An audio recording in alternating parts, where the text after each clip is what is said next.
Learning with Subrata YouTube চ্যানেলে তোমাদের সকলকে স্বাগত। প্রিয় দশম শ্রেণীর ছাত্রছাত্রীরা, আবারও আজকে চলে এসেছি একটা সংস্থার প্রশ্নপত্র নিয়ে, গণিতের প্রশ্নপত্র নিয়ে। দেখো তো দ্বিতীয় পর্যায়ক্রমে মূল্যায়ন 2024 দশম শ্রেণী, ঠিক আছে। এটা ঘোষ চক্রবর্তী একটা সংস্থার প্রশ্ন, পূর্ণমান 40, 1 ঘন্টা 30 মিনিট সময়।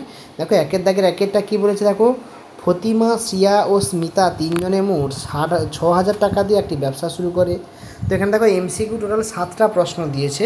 তো তোমরা একটা একটা অ্যান্সার করবে, যেটা না পারবে আমাকে বলবে, আমি অবশ্যই তোমাদের তা সমাধান করে দেবো। এখানে দেখো 3-এর দাগে একটা দিয়েছে, ভেদ থেকে একটা গণিত দিয়েছে, দুটি বৃত্তের ব্যাসার্ধের দৈর্ঘ্য দিয়ে দিয়েছে, বহিঃস্পর্শক, তাই তো। তো এবার দেখো 5-এর দাগে এবিসি ত্রিভুজ দিয়েছে, তার কোনটা কত সময় দেখাতে বলছে। দুটি লম্ববৃত্তাকার শঙ্কুর তির্যক উচ্চতা দিয়ে দিয়েছে, পার্শ্বতলের ক্ষেত্রফল কী হবে, এবং দুটি নীরের গোলকের বক্রতলের ক্ষেত্রফলের অনুপাত দিয়ে দিয়েছে, তাদের আয়তন অনুপাত কী হবে।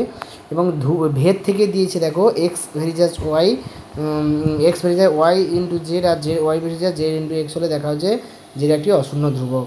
তো সকল ড্যাশ ত্রিভুজ সর্বদা সদৃশ্য, এটা সমবাহু ত্রিভুজ হবে। তো দেখো এক এক করে প্রত্যেকটা প্রশ্ন আমি দেখাচ্ছি, স্ক্রল করে করে তোমরা এখান থেকে দেখো। এখান থেকে দেখো একটা এ থেকে দিয়েছে লম্ববৃত্তাকার শঙ্কু থেকে দিয়েছে, চোঙ থেকে, গোলক থেকে দিয়েছে, এবং এখানে অংশীদারি কারবার থেকে দুটো গণিত দিয়েছে। তো তার মধ্যে যে কোনো একটা করতে হবে। এবং দেখো 4-এর দাগে দিয়েছে ভেদ থেকে একটা ভাষার গণিত, দুটো একটা ভাষার গণিত দিয়েছে, এবং সমাধান থেকে দিয়েছে। তোমরা সমাধানটা করার চেষ্টা করবে, এটা খুব সোজা একটা সমাধান দিয়েছে। প্রায় প্রতি বছর পরীক্ষায় আসে, আমাদের সময় মাধ্যমিকে এই সমাধানটাই এসেছিলো, আর প্রায় কমন এই সমাধানটা আসে। তারপর বলছে দেখো তোমাদের দিয়েছে কি না, এটা উপপাদ্য। প্রমাণ করো কোনো সমকোণী ত্রিভুজ সমকোণী বিন্দু থেকে ত্রিভুজের লম্ব অঙ্কন করলে ওই লম্বের পাশে ত্রিভুজের সদস্য। এবং প্রমাণ করো যে দুটি ত্রিভুজ বৃত্তে পরস্পর স্পর্শ করে, তাহলে স্পর্শবিন্দুর কেন্দ্রে দুটি সংযোগ রেখাংশ উপর অবস্থিত হবে, ঠিক আছে।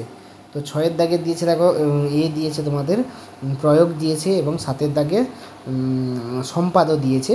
এবং দেখো এখানে হচ্ছে নীরের গোলকের ব্যাসার্ধ, এখানে পরিমিতি থেকে দেখো দুটো গণিত দিয়েছে, একটা চোঙ থেকে একটা গোলক থেকে, যে কোনো একটা করতে হবে।